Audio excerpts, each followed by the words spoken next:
Contract watch resumes for Cincinnati Bengals training camp in 2024, this time with all eyes on whether the Bengals will approach an extension with Jamar Chase.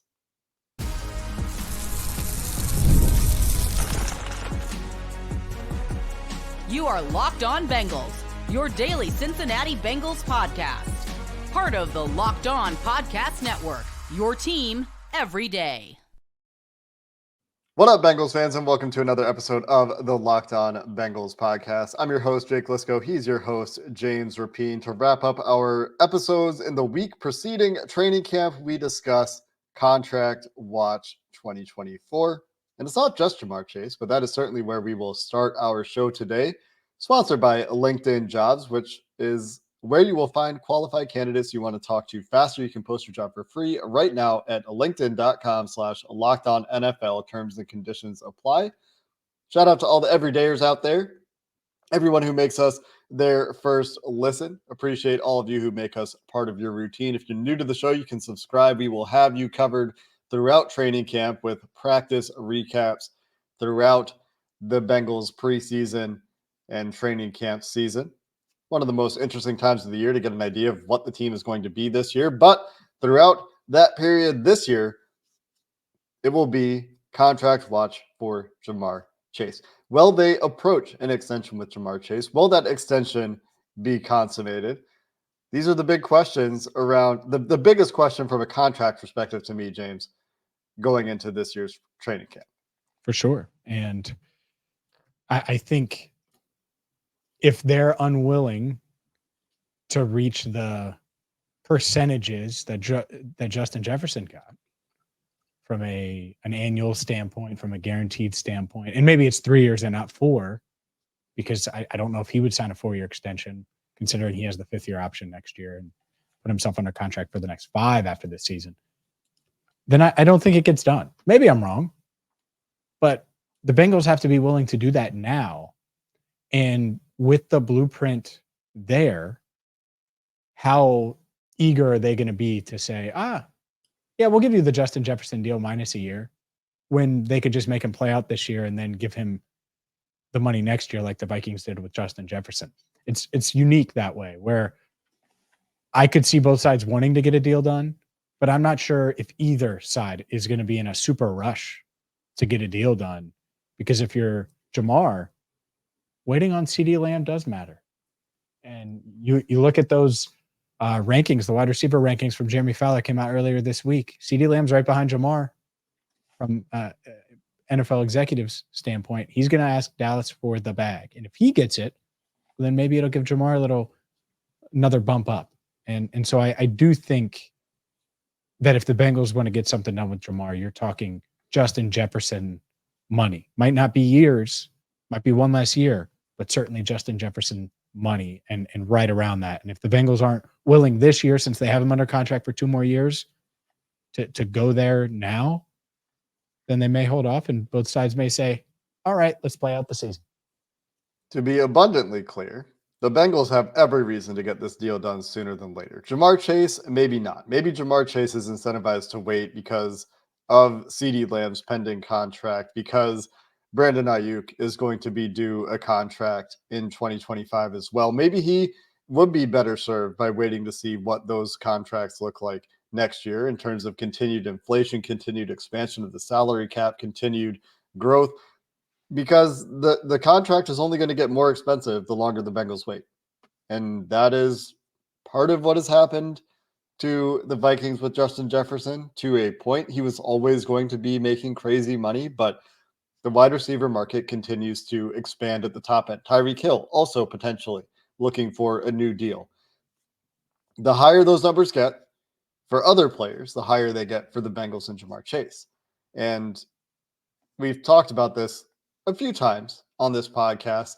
There are some teams that get ahead of the market. The Eagles are the most prominent example of this, where they tend to sign the players they have eligible for extensions before those markets crystallize and before the bar gets pushed up. The Eagles are often setting the bar early that other teams then surpass in the immediate days following or weeks following, where you'll see an AJ Brown deal. Not that AJ Brown should be the highest paid wide receiver in the NFL or anything like that, but an AJ Brown deal followed by a Justin Jefferson deal. And this is one of many examples. They do it on the offensive line, they do it on the defensive line. But point is, you get the deal done earlier. It's based on the current market. NFL player salaries generally for most positions, and certainly a wide receiver, don't decrease over time. They're only going to continue to go up as revenue for the NFL continues to rise, the salary cap continues to rise, and as a percentage of the salary cap, money just gets bigger for these players. So for the Bengals, they have every reason You're to wrong. get this deal done. I know there are people. I think. Hold on. I think there are people in the building that would say, the market's set because of the Justin Jefferson deal. To their own detriment, because I think they've done that before, and it has come back to bite them in various ways. I just, is Brandon Ayuk getting Justin Jefferson money? There are players that are not better. Like Patrick Mahomes is not the highest paid quarterback in the NFL right now. That's an awful example though, because his contract's an outlier. But they did just rework it to give him more money. Point is that it's not always the best player. It's sometimes just the most recent player who is very good to get paid, because that's the way NFL free agency works. Jared Goff is a good example. But to me,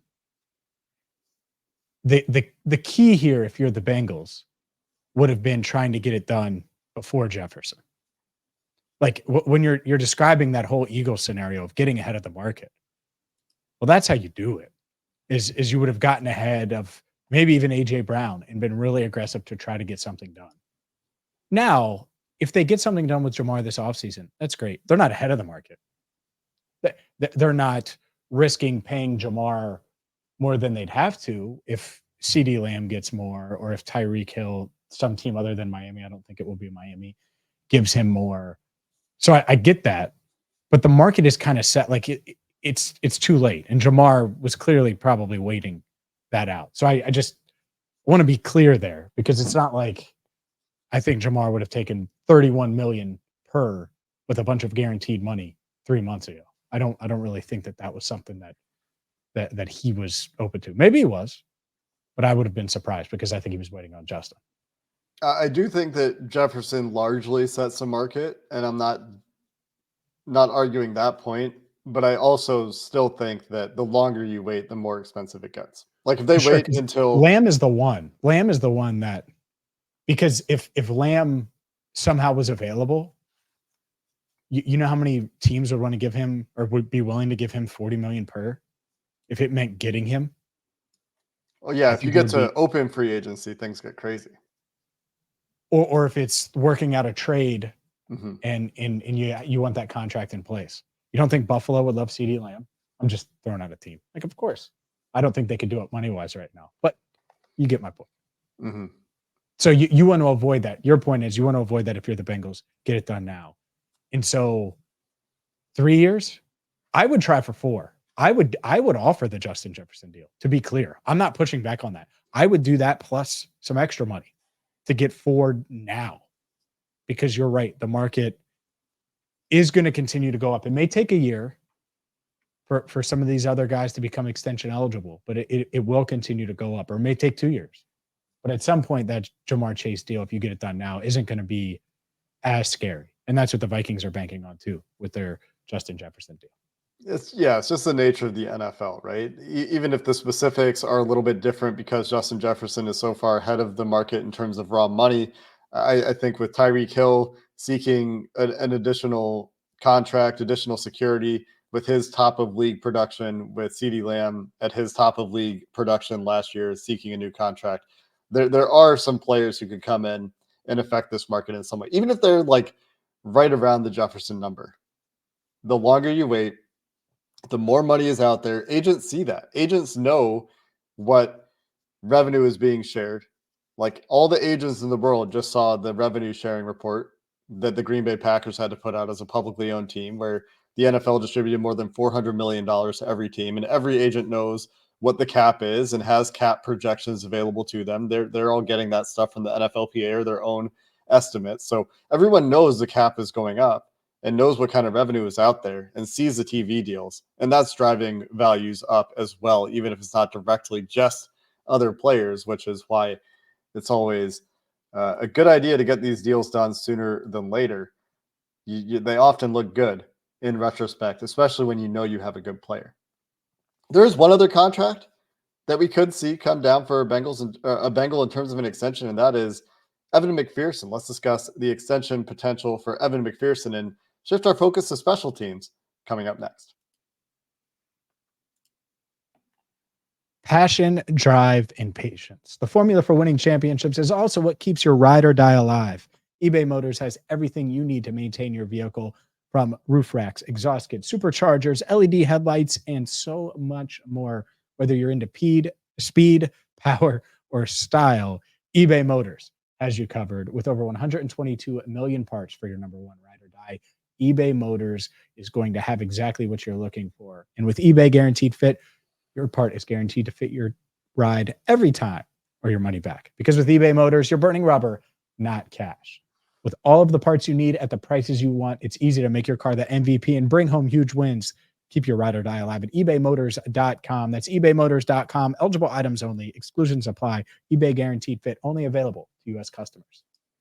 Today's show is also sponsored by LinkedIn Jobs. When you're hiring for your small business, you want to find quality professionals that are right for the role. You want to find them faster. You want to find it at a low cost. And LinkedIn Jobs has the tools to find those right professionals for your team faster and for free. And it's not just a job board. You can hire professionals you can't find anywhere else. Those who aren't even actively searching for a job. Those of you who use LinkedIn know you can say that you're open to the perfect role. And well, if the right person is open to the perfect role and they see your role come up, that is how you find the next Grand Slam hire for your team. Over 70% of LinkedIn users don't visit other leading job sites. If you're not looking on LinkedIn, you're not looking in the right place. And 86% of small businesses get a qualified candidate within 24 hours. That fast on LinkedIn. You can post your job for free today at linkedin.com/lockedonnfl. Again, you can post your job for free at linkedin.com/lockedonnfl. Terms and conditions apply. You mentioned a contract, Jake, and it's time for Money Mac to get his money. You see in these kicker contracts, by the way, it's pretty real now. The Browns extend their kicker for over $5 million per year. Evan McPherson extension eligible. Do you think this one gets done? He's going into his fourth season now, and certainly is someone that has established himself from the get-go as one of the top kickers in the NFL. They could franchise tag him next year, Jake Liscow. They have the tag. They've franchise tagged the kicker before. The kicker market kind of booming now. I mean, you're talking 4 years, 20 million. Right, is probably the range that you're looking for if you're Evan McPherson. 22 million over 4 years. Like, will the Bengals do that? By the way, I would, because Evan McPherson is Money Mac and he's one of the best kickers in the NFL. But I do wonder if they'll get something done with Evan. I would say that it's more likely than not, and maybe that is wishful thinking. But my thinking around it is, do they really want to go through not having a kicker again after drafting Jake Elliott, after drafting Evan McPherson? Both of whom, Jake Elliott's making $6 million a year. Justin Tucker's making $6 million a year. Evan McPherson is probably going to make close to, if not $6 million a year. And I missed it. So it would be 4 for 24. 24. He's getting that Mike Hilton deal. That's that Mike Hilton deal. Man, wow. Kickers are making money. Like the 10th highest because they're hard to find. Yeah, the 10th highest paid kicker in the NFL right now is over $4 million. Like, good kickers in the NFL are making more than $4 million. Greg the Leg Zuerlein, who I don't even know if he's still a good kicker per se, but certainly has been good at points in his career, is over $4 million. So there's a reason I coined him Money Mac. It's just a few years ahead. You're easily going over 5.5 for McPherson, if not over 6. The reason I want to think this is likely is that they used a draft pick and he's been good. you have to reward your players. Like if you're going to draft a kicker, you should be ready to extend him. And two, if that kicker is good, you should be ready to extend him. And Evan McPherson is one of those kickers like the Jake Elliott, Justin Tucker level kicker who does change your point scoring ability to a significant enough degree that is probably worth the money. He's probably better enough, especially those long field goals, to warrant that extension and have that actually pay dividends in terms of the marginal benefit of having kickers that can kick, between 55 and 58 yards instead of 48 to 53 yards. That is probably worth it to the Bengals. Sure. It's actually a really good point. And your team don't draft a kicker, right? And I get it. And you look at the numbers and it says that. And I've razzed you for it because when you get it right, it's worth it. Which means if you get it right, you damn sure better keep that right around. And that means pay him. I mean, that's just it. So hopefully they can get something done. I don't want it to go to the tag situation. I would be surprised because you have that whole T situation, the tag idea, the double tag. Not that they would seriously do that, but maybe they would. And you don't want to cancel it out by saying, if we don't get Evan done this year, we can tag him. And the market for kickers does continue to rise, it seems like. And so a lot of what you said about Jamar kind of getting ahead of things, there's going to be another kicker that wants more money, that's kicking 50-plus yard field goals. And whether it's this year, whether it's next year, that's going to want it. So why not, if you're the Bengals, try to get this done? I agree. I don't know how confident I am. It's not like I've asked about extension talks, but this one isn't nearly as complicated as a Jamar Chase one, with the level of guaranteed money and the level of investment you're putting into it. So I think that the Bengals naturally will be able to get this one done much quicker. Who knows? Maybe they're working on it right now. And one similarity to the Justin Jefferson, Jamar Chase conversation is is anyone really more deserving than Justin Tucker of money in the NFL? Evan McPherson's really good. Jake Elliott's been really good for the Eagles. Justin Tucker is still the gold standard in the NFL. By perception, by reality, by whatever measure you want to take, Justin Tucker is still the gold standard for kickers. Easy to say that maybe you match that money because Justin Tucker signed his deal in 2022. The salary cap has expanded since then, but hard to see a huge leap over Justin Tucker coming. And if any kicker were to do it, I would think it would be McPherson that might push that envelope a little bit. I don't think there's another really high value kicker coming up that needs an extension right now. Interestingly, Justin Tucker's deal did include $17.5 million out of $24 million guaranteed when he signed it in 2022. So there could be guaranteed considerations there that come into play for McPherson if he really wants to push that. And I think that will be interesting, but an extension that I would like to see get done. Well, I think for the benefit of the team and to get ahead of potential market expansion. Yeah, for sure. I mean, Tucker signed that extension and he's still got plenty of time on it, but I'm sure if a few more kickers get paid, maybe after this year, if he plays well, maybe the Ravens rework that a little bit as right. Because he's Tucker. So just getting ahead of it in general is the way to go.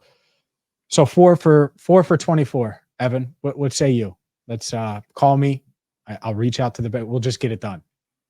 Your agent can still get the fee. I don't want the fee. I'm not worried about that. But 4 for 24, that sounds good to me. In addition to the contract for Evan McPherson, there are some interesting special teams notes that we should cover for this year's training camp, and that includes a punter battle. That includes some unknowns in the return game. We'll finish up the show there coming up next. Today's show is brought to you by BetterHelp. Comparison is the thief of joy, and it's easy to envy other people's lives. It might look like they have it all together on their Instagram, but in reality, they probably don't. And that's why therapy can help you focus on what you want instead of what others have, so you can start living your best life. It's a busy, busy time right now for a lot of people, and that's the best part about BetterHelp. Is they're going to fit your schedule. It's entirely online. If you're thinking of starting therapy, give BetterHelp a try. because they're convenient, they're flexible, they're going to fit your schedule. All you have to do to get started is fill out a brief questionnaire to get matched with a licensed therapist, and you can switch therapists at any time for no additional charge. Stop comparing and start focusing with BetterHelp. Visit BetterHelp.com/lockedon today to get 10% off your first month. That's BetterHelp, HELP.com/lockedon. You know, I was looking at the kicker market. I stand corrected a little bit on some big upcoming extensions that could push that kicker market that the Bengals might want to get ahead of. Harrison Butker is a free agent next year. Cameron Dicker is a free agent next year. Both of those guys were at the top of the NFL in most kicking stats last year. So if they reprise their 2023s and 2024s, there are a couple deals out there that the Bengals could be looking to get ahead of, and those teams could be looking to get ahead of in terms of that kicker market. Yeah. Dicker the Kicker has one heck of a nickname that rivals Money Mac. Harrison Butker, well, who knows what he's going to make, because he's just been in the headlines for all of the wrong reasons, it feels like, this offseason. He's a heck of a kicker, though. And the team has rallied behind him regardless of what has happened and all those things. That comes with sports, right? You have different viewpoints from all of it. Like, that's how they approached it, at least publicly, which I totally get. But to your point, could Harrison Butker ask for more and could he get more than Justin Tucker? Yeah, I think so. And so if you're the Bengals, it's a good point. I'm glad you did your research. You do not want Dicker the Kicker resetting the market before you pay Money Mac. Yeah. My point was just that there are some kickers who were good last year who could be getting extensions as well. And there's a reason I said that nickname. It's because he's known for that. He's a good kicker. Yeah, I agree with you. Okay.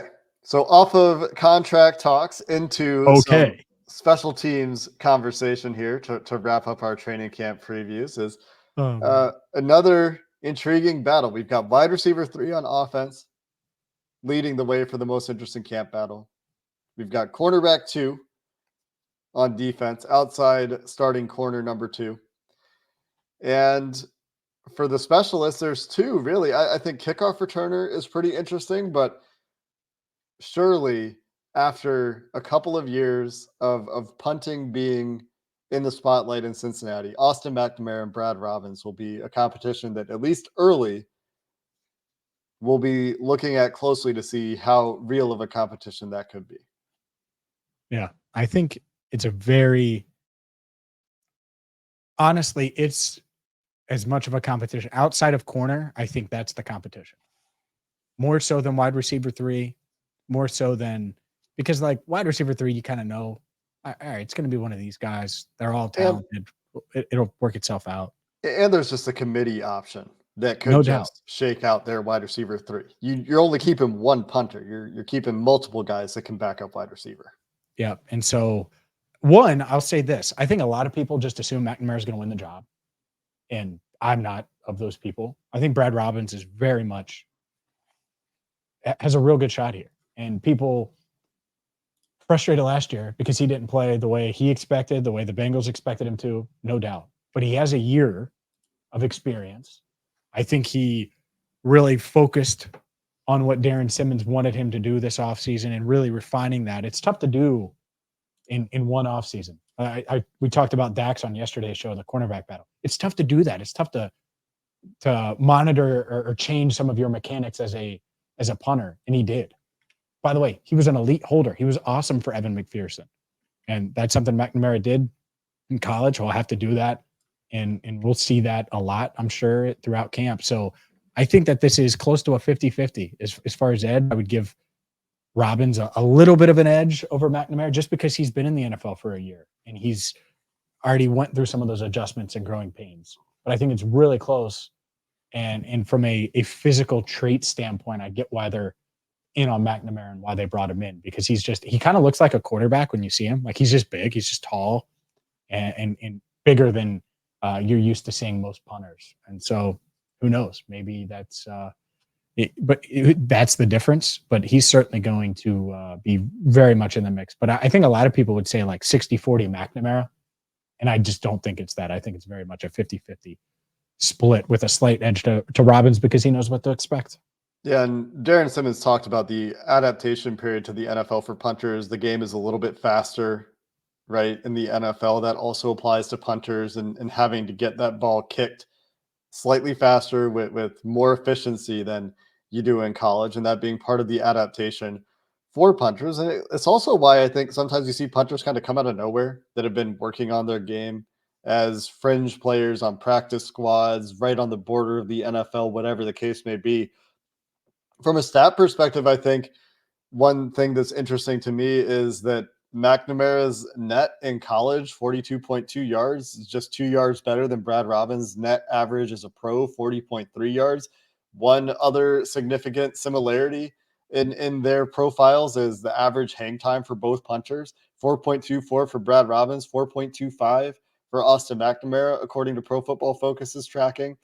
The one in McNamara's favor that is, I think, pretty significant is his return percentage. Only 20% of his punts were returned at Texas Tech last year, and that compares to nearly 40% for Brad Robbins. So half of McNamara's punts compared to Robbins' punts were actually returned. And I think preventing returns when you're able to kick the ball 40 to 50 or 45 to 50 yards on punts is generally something that you would consider to be a win. On the other hand, Brad Robbins on 76 punts had only 5 touchbacks last year, and Austin McNamara had 7 touchbacks on 55 kicks. So the touchback rate and the control in those situations on a simplistic view of the subject favors Brad Robbins slightly in terms of keeping the ball out of the end zone in situations where you don't want to kick it into the end zone. So from a statistical perspective, I don't think there's a clear front runner, I guess, and that's comparing McNamara's college stats to Brad Robbins' professional stats. And I'd say we also just don't really know yet what this is going to look like, which is why when I first brought this up, I emphasized the first week or two of camp, that will be something that we'll be seeing. Is this really going to be a battle? Or is one guy clearly ahead of the other here? We should get a feel for that, I think, relatively quickly. And then, of course, we'll see them punting most likely in preseason games, and that's where it will really shake out. Yeah, it's a battle. I mean, Darren Simmons doesn't even know what Austin McNamara is. Right. And he doesn't really know what the new and improved, at least I'm sure Brad feels this way, new and improved Brad Robbins is. So I'm sure he thinks he's better now than he was a year ago or 6 months ago. So it's a battle that we're going to be paying attention to as much as we can. The holding factor is huge here for McNamara. If he's out punting Robbins, but is struggling with the hold, then that's a huge factor, and that's going to change the way we look at that. So it would be nice, though, I'll tell you this, to have a holder in place for Evan McPherson, period. And he's had a lot of different ones over the past few years. He's handled it pretty well. But whether it's Brad Robbins or Austin McNamara, solidifying that spot, finding the right guy for not just 2024, but beyond, that's what this camp is about. So hopefully Darren Simmons can figure that out and handle business here with the punter discussion. That, man, it's almost like the offensive line discussion now. It is. It's not yet, but it's getting there, and I hate it. I do not want to be talking about punting. Yeah. Ever. Sorry, Brad. Sorry, Austin. But when we're talking about you, usually it's not good, unless it's awesome and you punt it down to the 2. So do that. We'll talk about you. All this time talking about punters, and we haven't even discussed the kickoff return that is so different this year, and that the NFL and the Bengals included will be trying to solve and figure out who their best kickoff returner is. And I think the Bengals also will have a competition for punt returner. I think both of those positions should see competition and experimentation throughout camp to try to find the best fit. And if not for this punter battle, we would have spent a lot of time talking about the kickoff return game instead, and how the Bengals find the right personnel, not just for the returner jobs, but in addition to the returner jobs, finding the right specialists for the revamped kickoff, finding the right players to play in your punt coverage team and your punt return team. Because as we know, and this is something that we'll talk about more when we get to like 53-man projections and the back of the roster conversations as camp is chugging along, finding those players is often what determines or breaks ties in close roster battles to just make the 53. And of course, these are things that we're watching every year at training camp. This year, no exception, with a bit of an additional microscope because of the changes to the kickoff return. Yeah, it's going to be intriguing who they use, who they try back there. Obviously, you would look at it and say, all right, well, Chris Evans, Travion Williams, there's your path, or earn that kickoff return job. But punt return, Charlie Jones, certainly the guy that wants to earn that. And who knows, maybe he works his way in on kickoffs as well. I think the kickoff rule is going to be the one thing in preseason football that I'll be paying like almost closest attention to. I'm not sure what starters will play and what won't. Obviously, if starters are playing, you're paying attention regardless. But the kickoff rule, especially throughout these joint practices and stuff, we'll start to get an idea of what it could look like. And the Bengals will too, because it's certainly going to be different. Yeah. Charlie Jones probably the leader in the clubhouse for the punt return job, but that kickoff return job, I think, Travion Williams, Chase Brown, Chris Evans, all the running backs were back there at various times. So, and is Chase Brown too valuable? Like, does he become too valuable to get back there now? Like, it's a question. In an ideal world, I think Charlie Jones would take one of the kickoff jobs and the punt return job and contribute on offense too, but man, both of those spots. And you might need 2 kickoff returners this year, right? You do. But, you do. That's what I mean. Like, he'll hold one of them, maybe, but because you can't have 2 running backs doing it. Could you though? Like, if it's you're gonna have 4 active. I think Chase Brown is too. He's your depends on starter. Chase Brown. Yeah. Will be interesting to see how that shakes out nonetheless, and something that we will be watching and discussing throughout training camp at times. And all the topics we discussed this week, you're going to hear about as training camp progresses and we get information about what's happening with these training camp battles. We're also going to hear from the Bengals leadership. Mock Turtle Soup right around the corner early next week. We'll have coverage of that leading into camp as well. Appreciate all of you out there who made us your first listen today, all the everydayers who are with us regularly. If you're looking for your second listen, of course, you can check out Locked On's 24/7 streaming channel on YouTube, also on Amazon Fire TV for 24/7 coverage of the top sports stories of the day. Until next time, that's going to do it for this episode of the Locked On Bengals podcast. Thanks for listening. Hoo day, and have a good one.